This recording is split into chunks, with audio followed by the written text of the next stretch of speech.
What's up, everybody? It's LG Doucette here. You're listening to The First Mint, a podcast where I talk about NFTs in the world of Web3. The podcast comes out every Monday morning and occasionally on Wednesdays.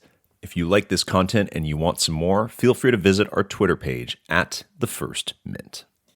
All right, folks, my guest today is Jayne Peressini. She is the newly appointed general manager of NBA Top Shot. Is the only project in NFTs that I know of that has a general manager, obviously meant to kind of mimic a basketball team management or somebody kind of running the show there. She was originally hired or appointed as the VP of Growth for Dapper Labs and for NBA Top Shot, and has since transitioned into this role.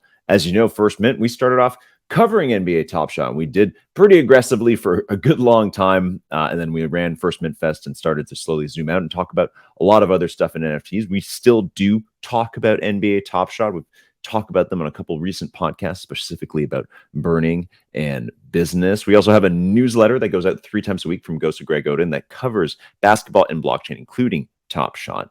Anyways, we know Top Shot. We're born out of Top Shot. And recently, Top Shot has started to ship tons of products. They've started to burn moments. They have offers. They have a referral program. They've started to do so much that was promised early on. And a really important part of that has been Jayne. And not that she's the one shipping the products. The products have been there in development for a long time. But in terms of the communication and also just the vibe of Top Shot, the way it's starting to approach what it's doing into the future is obviously starting to be led by Jayne. So I wanted to have her on the show to kind of chat through that, to hear from her kind of what growth means for her in a place like NBA Top Shot, a new product that's unlike anything else. And also just in general, a little bit about her and how she approaches challenges like that, what she believes a product like Top Shot should be doing, and based a lot on her experience in the past where she worked at DraftKings and EA and Reddit and a lot of other similar kind of communities and products. So we had a really fantastic conversation. It was honestly a little bit too short. I wish we could have chatted for longer. We only got to chat for about 55 minutes, and I'd really like to have her back sometime soon. You'll hear us talk about maybe having another podcast closer to the start of the season. And that actually comes when not long after she reveals some insight to me that I didn't know, that all types of NBA products like DraftKings and even Top Shot actually kind of drop off around this time, around the finals, mainly because who knows why? Maybe just interest isn't there. People are more excited when all their teams are in at the start of the season. So have a listen to my interview with Jayne Peressini, the general manager of NBA Top Shot, on The First Mint.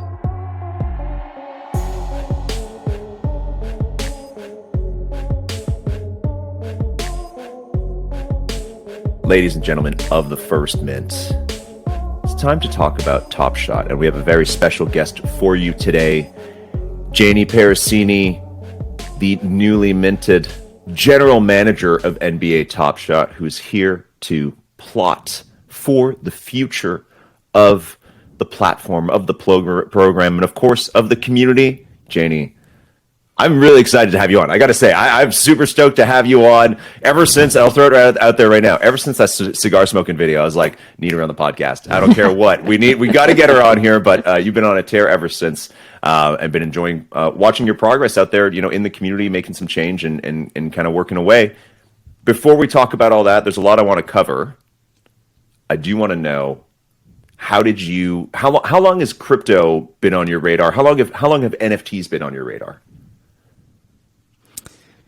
Crypto has been on my radar since I gave out Bitcoin at $35 to my in-laws for Christmas presents. And then, but NFTs got on my radar when I was actually at EA. I was doing growth for EA and focused primarily on EA Sports, since that's the majority of the revenue for EA. I was I was in a Madden meeting, and there were these product guys that were huddled around their computers, looking at the queue. And I was trying to talk to them about the upcoming Madden game, like our launch. They're like, hello. And they're like, sorry, we're very close to the top of the queue. And I was like, what queue are you guys talking about? And they were obviously waiting for the Top Shot pack drop that day. And they introduced me to it. And I am a big trading card collector, and I still buy in. I do a lot of live breaks too. So I understood the premise of like when they explained it to me as like these aren't just like wax packs, these are serialized cards. I was like, okay, like every card, like wow, okay, that's cool. And then I started poking around with NFTs, and then obviously coming from the Silicon Valley, then all of a sudden everyone was talking about NFTs, and then in the summer I got a call from Top Shot, from Dapper, and I was like, I heard about you guys. I have a few. I mean, I don't have a lot, but I have a few. And the rest is history. Now I'm here, and been here since September. And that's how I got an NFT. So now I've got a sizable amount. I've been, Roham gave me some advice once when I joined about like, he's like, you got to buy I buy an NFT every day. And I was like, well, I don't have that kind of money. So I'll do it like every week or every other week, or like maybe once a month. I have to check my wife. So I've been doing kind of that type of, strategy to grow my NFT portfolio. So hold on, wait. There's so many things you said that I want to ask you about. Roham buys NFTs every day. That's what I thought. At least that's what he told me. I thought you were going to say, you were like, Roham gave me, and I thought you were going to say he gave me like hundreds of NFTs or something like that. That like, oh, Roham's absolutely like, not. I've got some crypto kitties for you, gift. and like no. whatever. That's like your welcome package. Absolutely not. Have some rare crypto kitties. No, yeah, that was not part of my package, nor promised to me. No, his only advice was buy an NFT a day, and then I was like, okay, well that's pretty easy. And then I was like, holy shit, actually these are kind of expensive, and now I got to pay gas fees, and and so that's how I got into maybe a few every few weeks, and then months, and then here we are. So I've got a pretty. I don't sell. I've sold maybe one, but wow. I do enjoy just like it's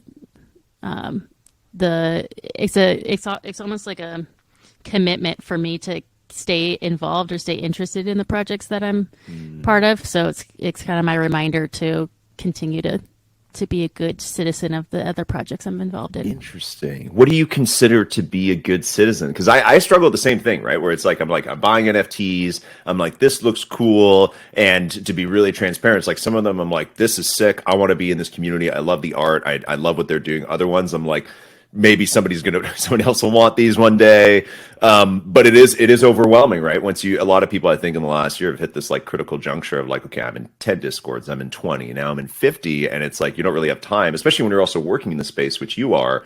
It's really hard to be like, I'm finally done work. Time to go look at more NFTs and talk to other people about other NFTs.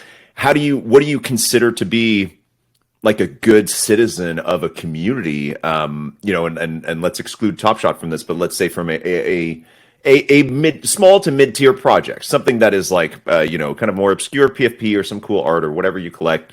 What is a good citizen? So, I don't usually use my real identity in the other projects.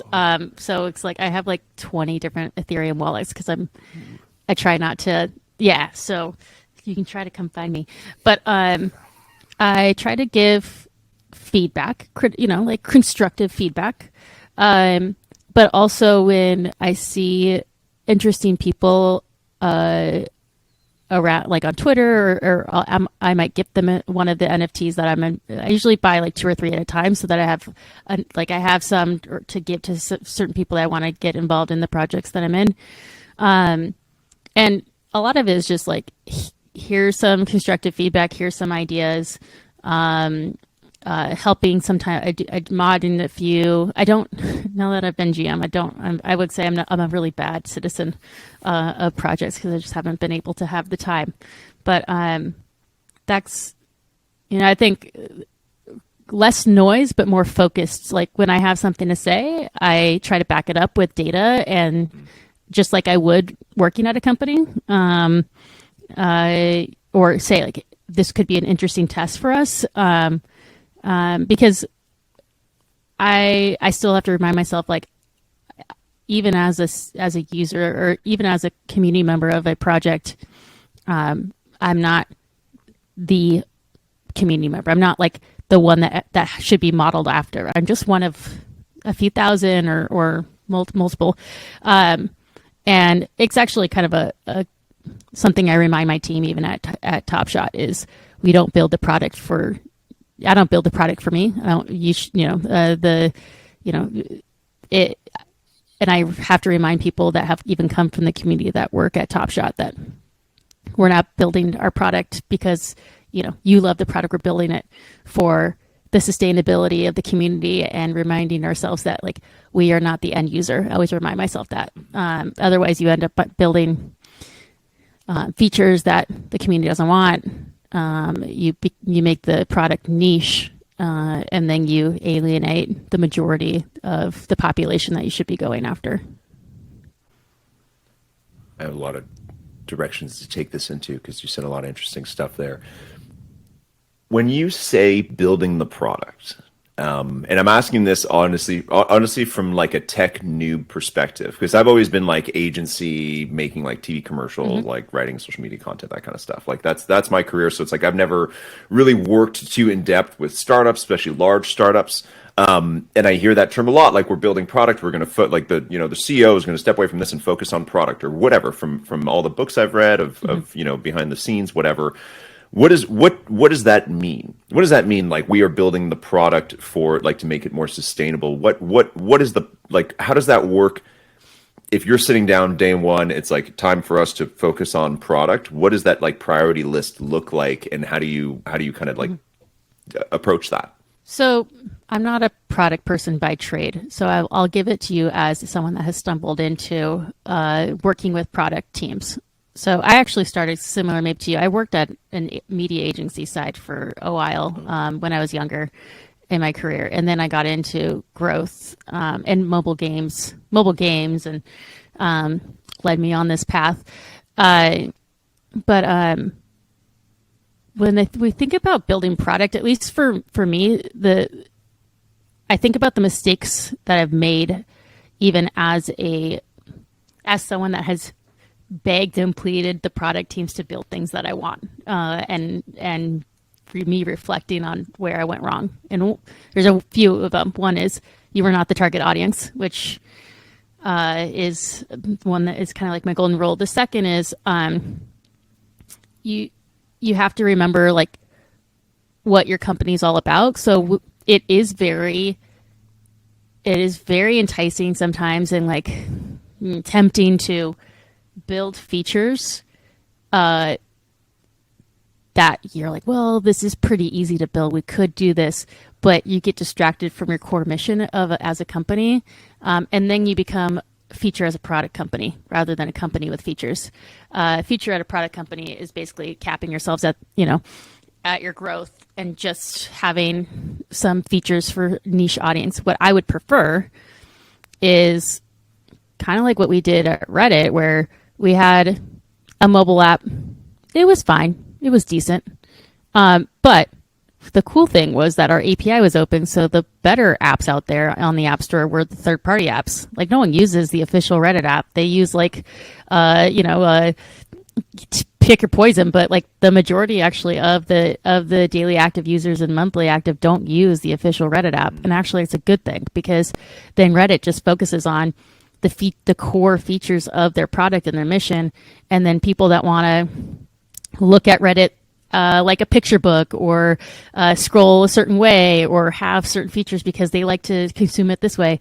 That's great. So someone will build that, and then they will create their own monetization model off of that. Like that's cool too. And I if I were king for the day, queen for the day, that's what I would think too. Is Top Shot is official, like proper Top Shot on site, or when we have an app, shouldn't be all things to everyone. Should be core, and then hopefully we have an API that's available that there's partners out there already that community members that have built tools on top of our platform, which is great.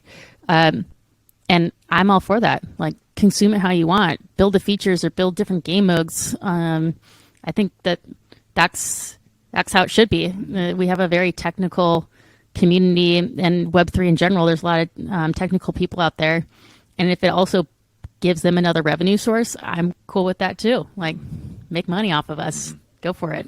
I mean, we built whatever. I don't even really know what the first mint is in terms of like some kind of, twisted Web3 media thing. But it's like we're born out of Top Shot, right? So it's like we're not a product per se, but we're definitely something that has been able to leverage a lot of the attention and community around that to build something initially within Top Shot, and then to slowly expand like we have. So, I'm still waiting for my hoodie to come. I think it comes today. Oh, sweet. My first mint hoodie. I don't even have one yet. Yeah. I didn't even get the hoodie. I just have a couple hats. That's all I have. I was sent a couple hats. Okay. And I don't, my I don't hoodie, even it's have supposed it. to get here today. Oh, sick. Okay, sweet. Can't wait. Oh, man, I wish you were wearing it for this interview. That would have been great. I know, but I was... How many black hoodies do you have? He's wearing one right now. I know. I am probably a 15-ish.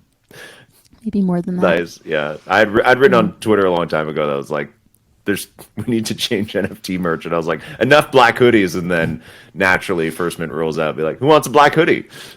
Black hoodie. I know. Yeah. Hey, the go-to since I was 14, black hoodie. That's the way to go. The overall. Back to what you were saying. So I kind of wanted, obviously we'll slowly kind of drift into talking specifically about Top Shot. When you're coming into something like Top Shot, originally from a standpoint of growth, Jayne, it seems like you're really good at kind of like pulling up different comparables of tech products, right? Like you were saying, you're able to kind of tell us about your experience of Reddit. You have a broad array of experience at different products. When you approached Top Shot initially, did you compare it to anything? And it's hard to compare because Web3 and NFTs and this kind of like psychoactive community is pretty all over the place, right?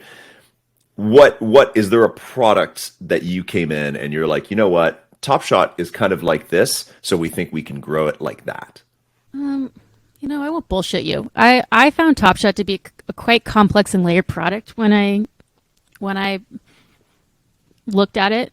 What felt very familiar and felt like home for me were more around the people that were consuming it already, which is very similar to like the daily fantasy consumer, coming from DraftKings. I was like, these people are talking like they're daily fantasy or sports betting people, hearing certain terms. So I was like, I know where that comes from. So the way that, as a lurker on Discord first, as I was joining the team, even the way that people were talking about the product or the way that they were talking about their collecting style or what we should be doing. Some of the cues, definitely the playbook that I used at DraftKings or that I've seen in the market there. And then some cues too, like still like cookie cutter cardboard trading card, but we aren't a cardboard trading card company. But there's a lot of that I still hear, or and especially when I was joining, I actually don't think we've even I don't think the way that I imagine nor anyone have imagined it yet is where it's going to end up. It's kind of like the way I describe it is like Netflix first being like a DVD company. That was like Netflix is a DVD. It's a movie company. Like, DVDs, easy. Yeah. Did everyone ever think Netflix was going to be like this mega streaming, platform and original content producer? No, I don't think anyone would have. Even like I was in mobile games before the iPhone and the App Store. And back then we were competing against Snake. That was like the biggest game. And like, it's like, God damn, we got to beat Snake. That game. That game's unbeatable, great. Man. Snake. Unbeatable. Shout out Snake, man. I remember that, 12th grade or whatever, man, passing around those brick phones so everybody could take one shot at Snake.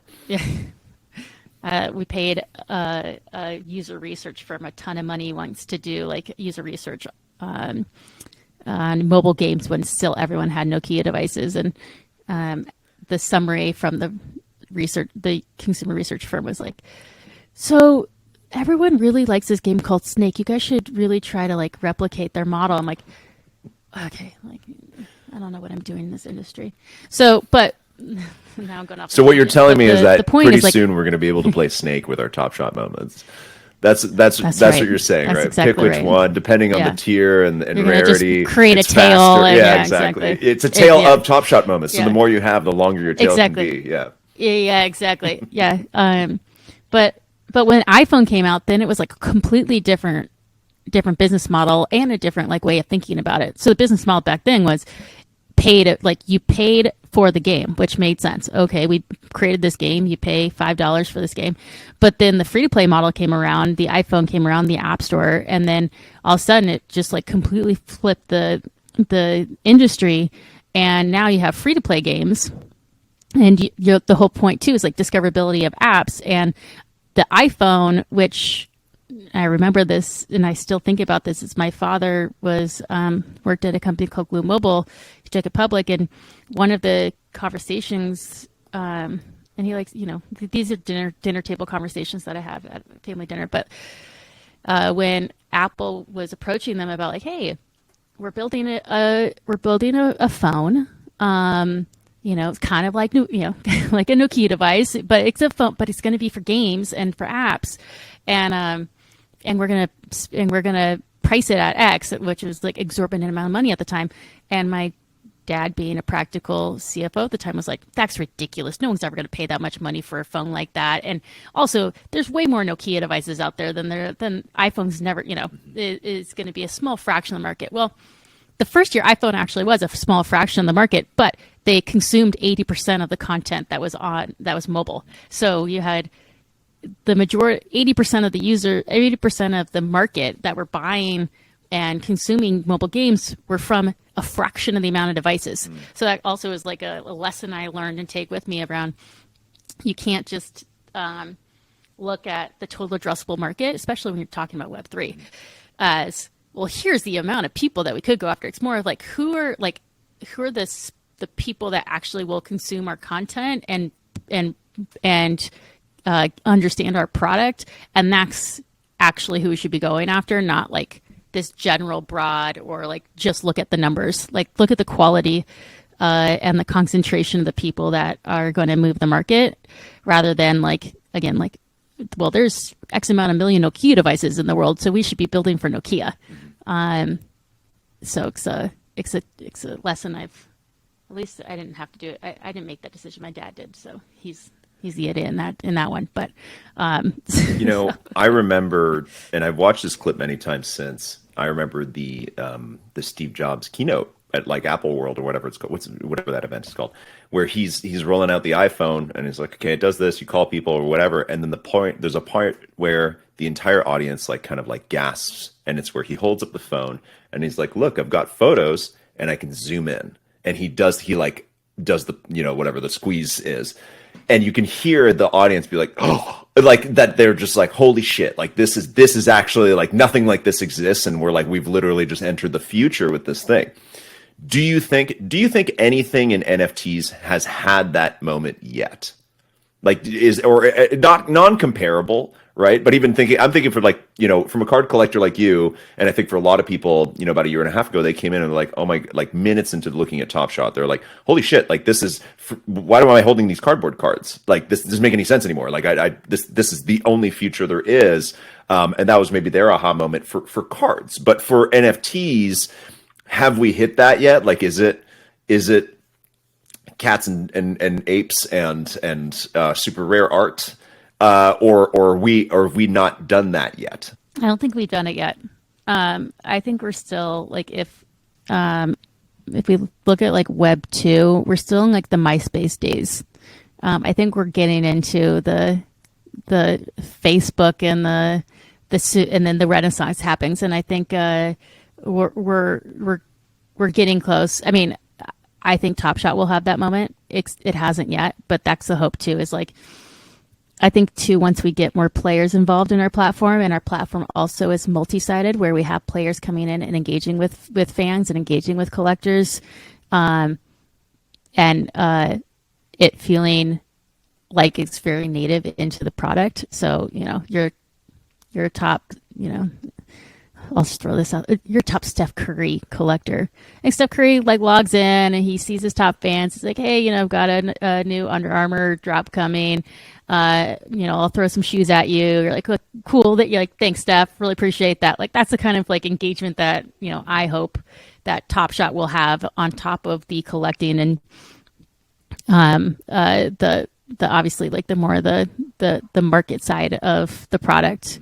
But the PFP, the apes, I think the good thing about crypto winter And I my formative years were in 2008, 2009 in the, no recession. So I kind of remember, in growing up in the Silicon Valley, A the similar Uber, the mood to right Airbnbs now. of the Is that what you're world. going to say? A similar outlook to the Yeah, current day, June I 16th, the day we're recording this. exactly. No, I remember, Airbnb and Uber coming about during that time. And the crypto winter, I think, is good because it's less distraction. There's so much distraction last summer and into the early part of this year with like everyone doing the board apes of the, it's like the Peter Thiel once said, like, the something of something is nothing of nothing. So if you're the Uber of something, the board ape, the yacht club of something, you're the nothing of nothing. And the crypto winter, I think, at least will filter out the projects that really shouldn't, are not meant, or not, will not stand the test of time. And I think that's a good thing. I think it just creates less noise. People will be focused on the projects and the platforms that they think will be here for the long haul and have utility, deliver on the value, and not be just a rug pull or another reason for the media or whoever to say that Web3 is a scam and the NFTs are not real, and all of that. I do want to dovetail into more nitty gritty Top Shot stuff in a minute.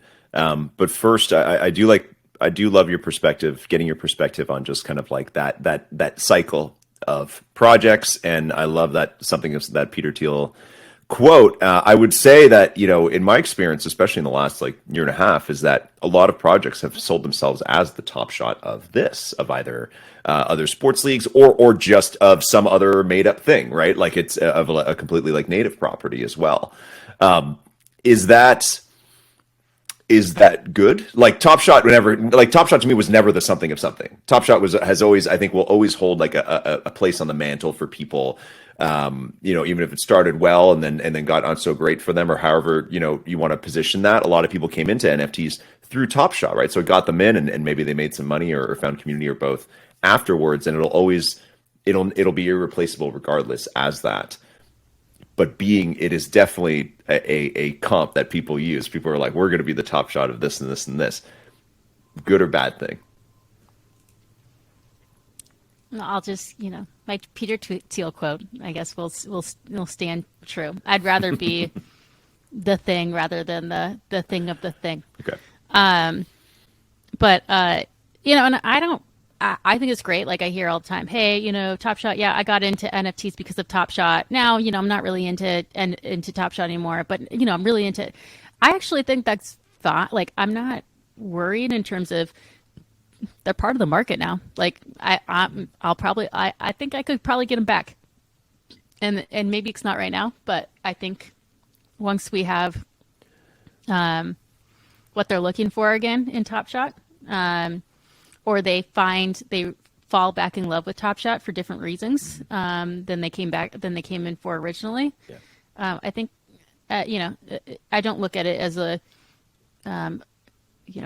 we're hemorrhaging users for the all these other projects, because it's not that way. It's actually, even people that say like, oh, I found all these other projects, a lot of them are still active in Top Shot. They might not admit it, but I see the numbers. They're still dabbling, and now their wallet size is fractionalized because like we, now instead of getting 100% of their Web3 buying power, we might get just a percentage of it, but that also is a growth, that's something growth can help with in terms of increasing that wallet share that we get back into our product. So Jayne, I think what I admire about you, and I think a lot of people do as well, is your confidence, right? Like you're feeling good about that. And again, the cigar video, which I thought was hilarious. I thought it was awesome. And you were, but the comment in it was that, you're sitting there thinking about really great growth ideas for Top Shot. Right. So how do you you're a vet in this industry. You're a growth veteran at this point, right? You've worked at a lot of other great big sports companies, gaming companies that we know of, right? That are in the realm of Top Shot and where Top Shot is going, right? Like EA and DraftKings and stuff like that, and Reddit, right? And so how do you I'm just thinking about it's like, how do I, also like some quasi leader, like how do I think far ahead of like, hey, I'm sure we'll still be successful in 3 years from now, right? It's like, how do I? This is personal advice I'm asking you for. Just like, how do you have confidence in a future that you haven't fully battened down yet? And I'll also give you a bit of a personal insight too. It's like I was a producer before for like film sets, so it's like the day of shoot. It's like I know who's going to be where at what moment, and it's like if they're not there, we're totally fucked. Like, you know what I mean? It's like there's no ambiguity to the set. We're shooting for 2 weeks. Every detail's ironed out before we even get there. So it's like I'm having trouble personally like reconciling that of just like how do I plan 2 years from now, not knowing how we'll grow exactly, but knowing that we want to grow or that we want to develop certain properties or do whatever. How do you do that? A lot of failure. So my goal never changes. Like my vision for where we want to be or what my growth goal is, the objective never changes. The thing that changes is just the journey to get there. Someone gave me some advice, kind of in say a time where I was transitioning from maybe executing on people's strategies into creating my own of like how like I don't know if I'm going to hit this number. I don't know if I'm going to be able to grow this. And someone that he's a CTO of like one of the top mobile game companies, and he's like, Jayne, do you think built insert really popular game, one of the top grossing games of all time, on the first try? He's like, do you think I did it on the second try? It's like, I didn't even do it on the 10th try. He's like, but hell or high water, I knew that I wanted the top grossing game of all time on the App Store at one point. And that's how I kind of live. That's how I also work with my team in terms of I don't get caught up on the failures of it. I as long as they are committed to the vision and they're committed to the objective, and every single day it's that objective. That's what we wake up for, and I think that's sometimes hard to convey to a community too when they want to see instant change. Like, we want this to be changed today. Like, I know what your objective is. I know what you really want at the end of the day. And I know that you're not going to trust me, and I promise you we will get there. But it's not as certain, that journey that you're thinking, and it's not like a switch. And that's the hard thing, and that's the annoying thing is it's not like one thing that then will unlock like exponential growth. It's small decisions every single day that then get you to arrive at that place, and that's what you have to, that's what I remind myself every day. That's what I remind my team every day. It's like putting the work in every single day, and it's not a quick fix. But and just like, people are like, when people come and say, you guys fucked up the economy and blah, blah, like, if you believe that still also didn't happen in a day. Like, it took it's a decision to get out of that. It's a decision. And it's a lot of failure, and it's a lot of like, as much confidence as I have, I also I have a lot of humility in knowing that like, I also don't know all the things that we need to do. So that's why I like to take feedback from the community, not because I don't know what I'm doing. It's like, I need to vet the best ideas and also the best perspectives too. Everyone has a perspective. I put a filter on that though. Like, we put a filter, like, okay, I know that this kind of person is a collector. I know what their mindset's like. They're asking me to do this. I know what the intention is. How do I I just need to how do I modify that so that I take that input, not literally sometimes, not like, it's more of I understand what you're trying to get at. And I will like basically adopt that into our strategy. But I think our strategy has gotten better the more that we listen to the community. I think that's just like, but you have to have a filter so you're not distracted by it. Otherwise, you're constantly changing strategy because of the whim of the community, and that's not the way to build the product. This is a really tricky question, so apologies in advance for it. Does the community know best? Well, here's my perspective. I am a data-driven person when I make decisions. But I'm community-driven in my motivations. So the community motivates me. Data drives my decision making. The community, though, sometimes to a fault. So the great thing and the worst thing about Web3 is that there's a lot of data out there that that everyone has exposure to, but sometimes the analysis of that data is inaccurate. And it's not that and I think that's the hard part too, is like we all have access to pretty much the same data, but our analysis of it is where we deviate. And that makes us even more entrenched in our position, because we know that the data is, I know I'm looking at the same data that a community member is looking at, that this other community member is looking at, and we all have completely different analysis of it. Mm-hmm. That makes us even more entrenched in why we think that we're right rather than that someone else is wrong. I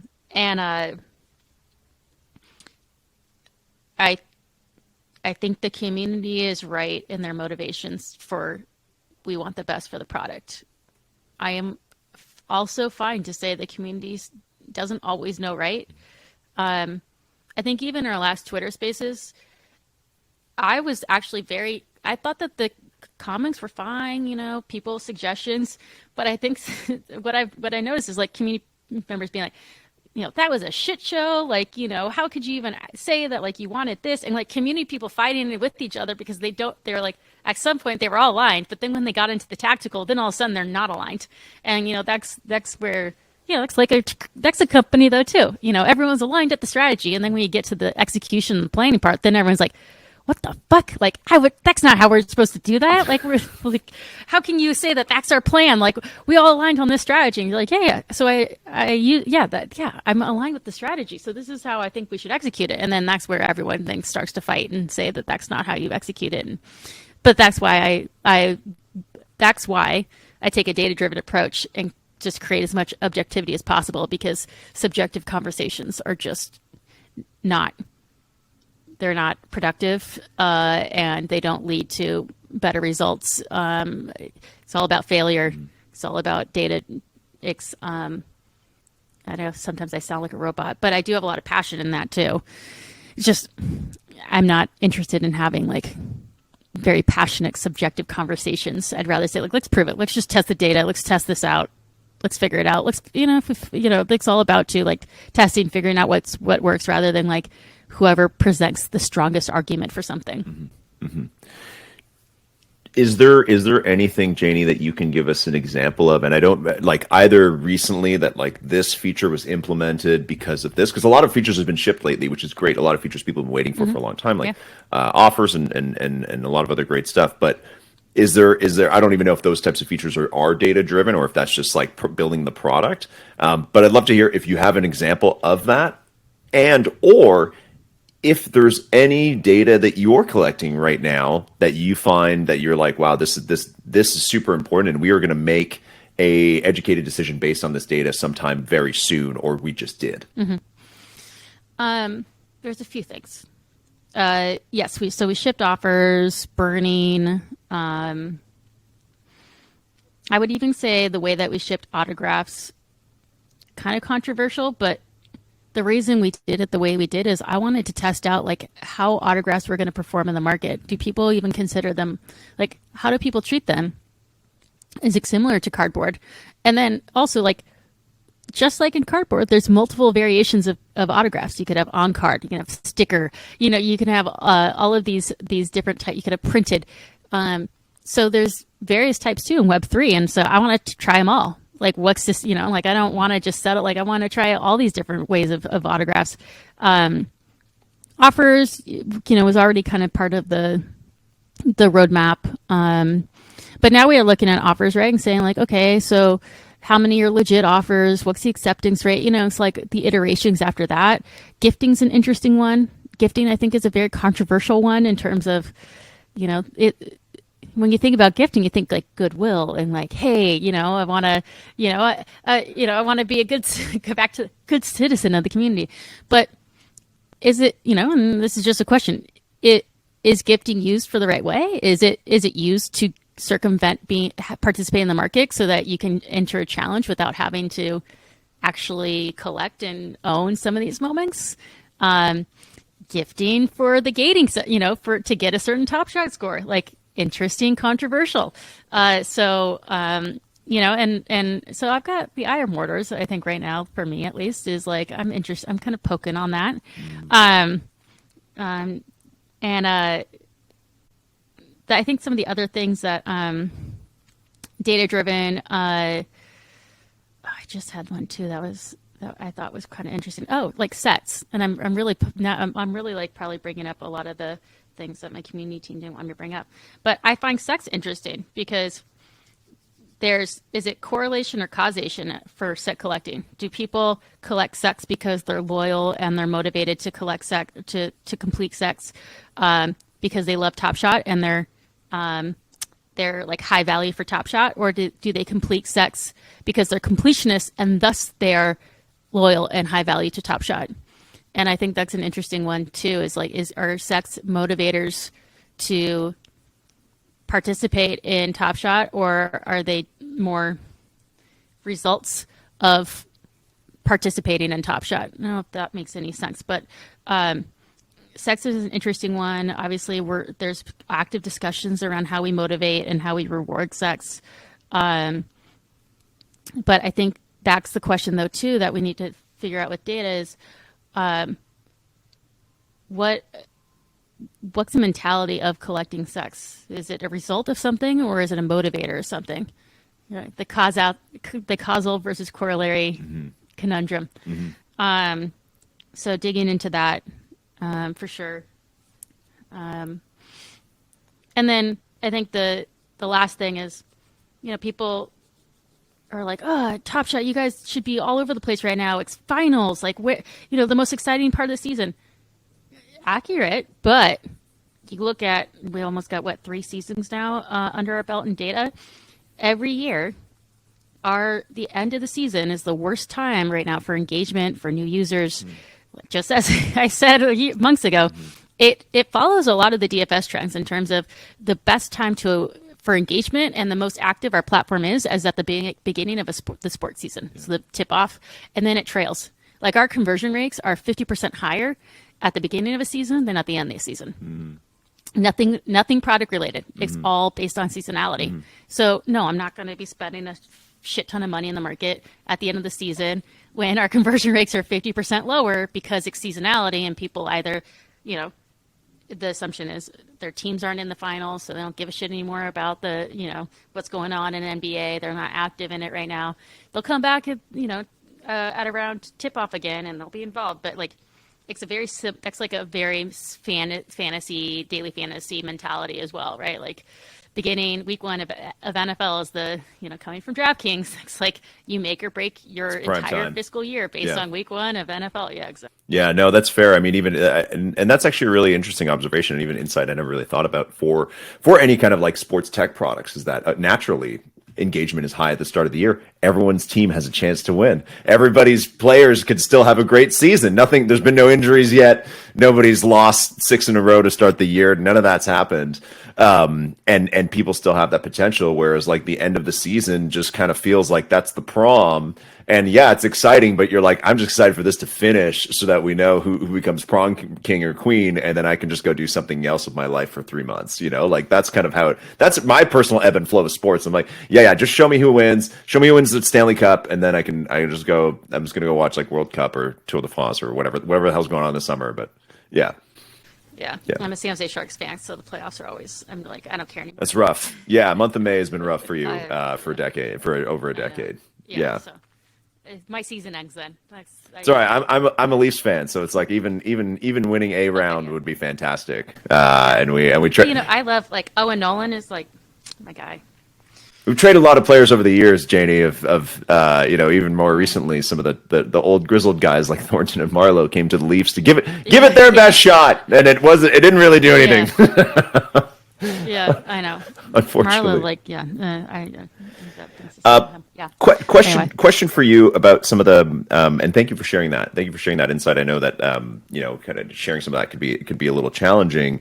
Do you feel like that communication pressure? You know what I mean? Because that's something I'm so curious in Top Shot, and I feel like it gets it's so much of a shorter leash than it seems than other projects, other NFT projects. I don't know if that's true or not, right? But Top Shot for sure seems like it is. You are under such an extreme microscope. We're even saying something like that in an interview. We're like, I'm really curious about sets, and then in like 6 months, you guys might make a decision, be like, we don't care about sets for a while, and then people are like, Jayne said to LG that sets matter. You know what I mean? Like, and you know what I'm talking about. There's like this cyclical, like, hey, here's a blog from a long time ago, and even at First Mint, we've been guilty of that too. Why is it like that? You know what I mean? Like, and I know you'll say like, is community super passionate, but it's like, why is it really like that? And how do you deal with that? Like, how can you possibly approach that? Like, I think the job that you've come into is like, that's a hell of a position, to take on at this point in time. Yes, there's a lot of receipts. The community has a very strong memory. I think but I also think the microscope thing is sometimes what keeps us from communicating more often and more just casually is anything we say gets scrutinized, but the community wants more communication, but the more communication, the more drama, or the more we get in trouble, the more I get in trouble. But that's what I mean. So how do you balance that, right? It's like you're coming into the war room, you've got everybody else there, everybody else who's doing their best, doing a great job, but it's like, how do you, like, is that something you, I guess maybe more, the question I'm asking is like, is that something you see as like, that's just what it is, we're going to deal with it? Or is that something you see that it's like, eventually we will change that part of the culture? A little both. So I don't get mad at my team for talking out of turn, for I don't care. I honestly, unless they say something racist or sexist, like if they're going, but if they're saying something, they, if someone on my team tomorrow says, I love set collecting, I think it's a great thing, I'm not going to be mad. Like it's their prerogative too, but also like, I think you have to remember that we're all humans too at the end of the day, and the company can decide what, they can change their mind or their motivations or our business model anytime we want to. And, I have yet to work, and this is, I'm like, I always think about like the community members that get really mad about this. I'm like, man, wherever they work must be amazing, where they've never not hit a product deadline. Like they've always hit a product deadline. Communication's been so clear. I'm like, God, where they work. Like I want to work where they work. Cause I've worked at complete shit shows, and way worse than like anything I've seen on Top Shot. And, it's, the hard part is like, we don't have anyone to follow. If we were fast followers of another product, we would probably be in a lot cleaner like we were just like, like we were a BMW, like, M3 behind a minivan in the fast lane. Like we would just be like waiting for the minivan to keep going, and we're just like right on the bumper as the fast follow. That would be a lot cleaner because they would be making the calls, and then we would just know if that's the right call or not. But we're the one in front, and people are right behind us, and we're the ones that have to make the mistakes, and then projects are like, okay, well, we're not going to do that because Top Shot really got in trouble for that one with their community. But it's all uncharted territory, and we're getting a lot better, obviously, as we mature. But it also means that we have a lot more like debt in terms of what we've told the community, what we've said was important, what we said the strategy was, and I think the one thing is like, as confident as I am in terms of how we're going to get to where we need to be with the product, I'm not confident in ever giving community like, this is how you should collect and this is what your strategy should be. Like, please, if I ever come off that way, never take my advice on that. I know what I want out of the product, and I know what I want it to be for people, but from a personal journey perspective, or how people should be engaging and playing, I'm not that person. I'm not that person to tell someone how to collect and what to collect. But yeah, I guess thick skin. I say I'm sorry a lot because I really am, but I also try to be really transparent. Like, a lot of the things that I say are literally in my head, what I'm thinking about at that time. A lot of unformed, still developing thoughts. still developing strategies. And I say it too to just also hear the feedback. I'll say something and then, I really do want the feedback from the community. Sometimes I say it in such confidence that it sounds like we're doing it, but in reality, everything is, and that's the great thing about Web3 too, is like nothing's really set in stone. If the community really, really hates something and there's a valid reason we shouldn't do something, we're not going to do it. But it's not about yelling the loudest. It's about making the best point that you can. And again, going back to like people that engage with me, like I'm way more reasonable when someone says, you know what, Jayne, they like ping me and they're like, something you said, I don't think I agree with for X, Y, and Z reasons. And we have a dialogue and then they change my mind rather than like, fuck you, or like, I hate Top Shot, I'm selling everything. And then, they don't sell everything. They're just saying it, or, it's just, I have way too much drama in my own, it's like I've got 3 daughters. I'm just trying to have a, just trying to work in sports and, shoot the shit and have, and work my ass off. And I don't need the additional drama on that. So I'll have a conversation. Let's be constructive. And I'm a direct person. I prefer people to be direct with me, but I don't like the drama part of it. I don't think it's healthy. But if that's what people live for, like, go for it. I just have a filter that I'm not. I'm entertaining it less and less, and now it's pretty much I don't entertain it at all.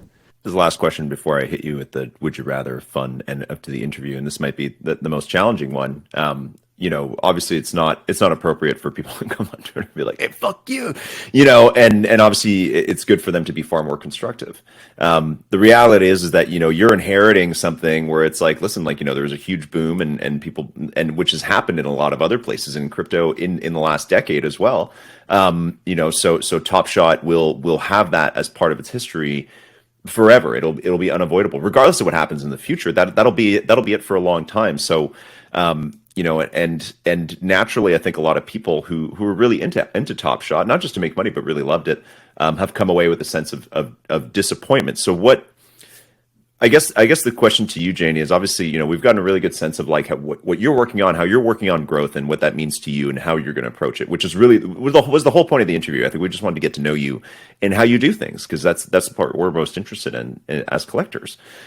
What is, I guess, like your message in a way? It sounds like, I don't know why it sounds so weird to say, but like, what is your message to the children out there? It kind of feels like, tell me, Santa, what's coming for Christmas? But like, what is your message to either people who have left the product, people that are disappointed, and people who are on the sidelines still waiting to come in? What is your message for them in a way? And not that you have to have a message. It sounds so weird to ask you that, but it's like,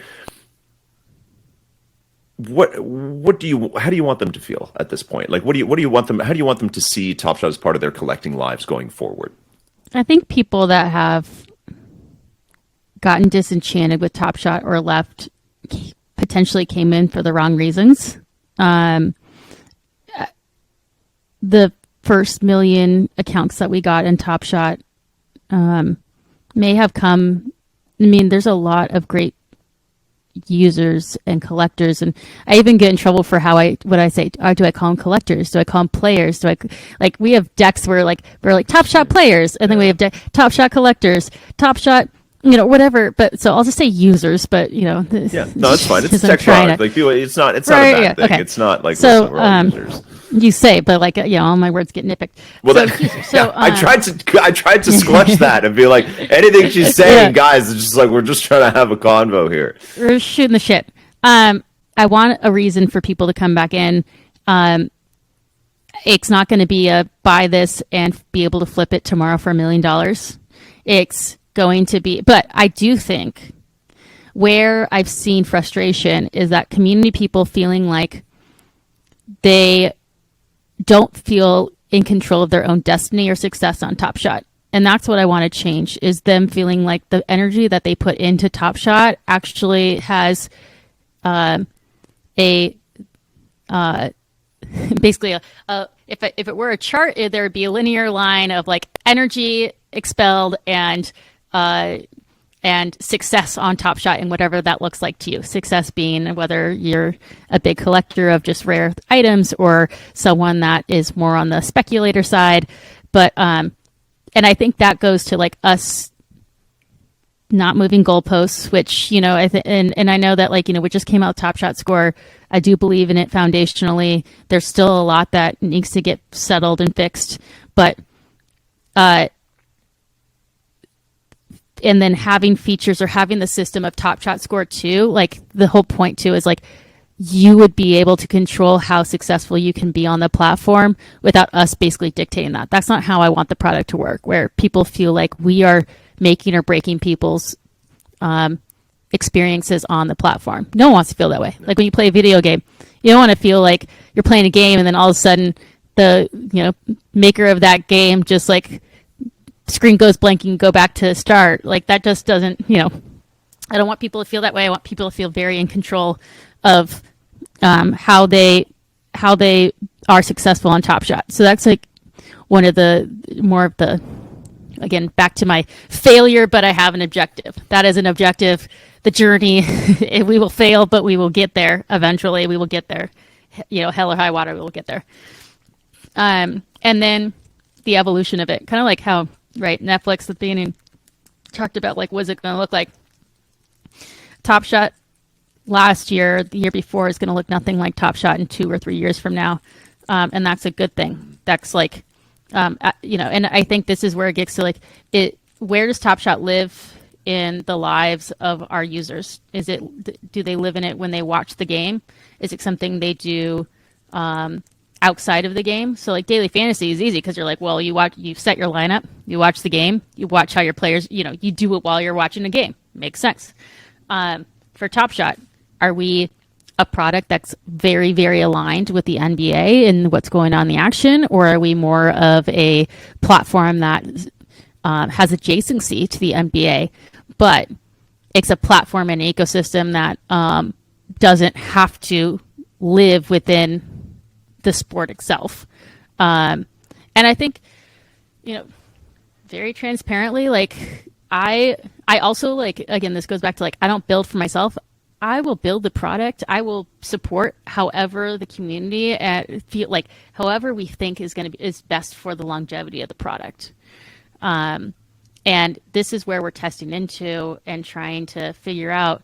Again, there's no one to model off of. We're the thing. We're not the something of something. Mm-hmm. So we got to figure it out. But I do think those 2 points of like people feeling like they're in control of their destiny, and that we're not playing God in it, and then people feeling like there's that they know where Top Shot fits in their lives. I collect when I do this, or I watch a game and I play Top Shot, or I'm with my friends, and it's got to be very natural and not something where like you're reminding yourself, and and then that gets into like people saying like, I don't want to sit in a queue for 4 hours. I want to live my life. Those are things that are also cues to me, being like, okay, so the Top Shot from a collecting perspective is like, they don't want to like, there's a lot of people that are like, I'm a busy person. I don't want to sit in a queue. But then there's people that are like, I love the queue. I love waiting. I love waiting for 4 hours. And so there, again, it goes back to like you have to like remind, like, okay, what kind of person is saying that they want to wait in a queue? What kind of person is saying they don't want to wait in queue? How do we build a product that like can satisfy potentially both types of people that are like hardcore collectors that want to, they're the ones that camp out for like the latest Jordans, versus the ones that are like, here's my credit card, run it when I get to the top.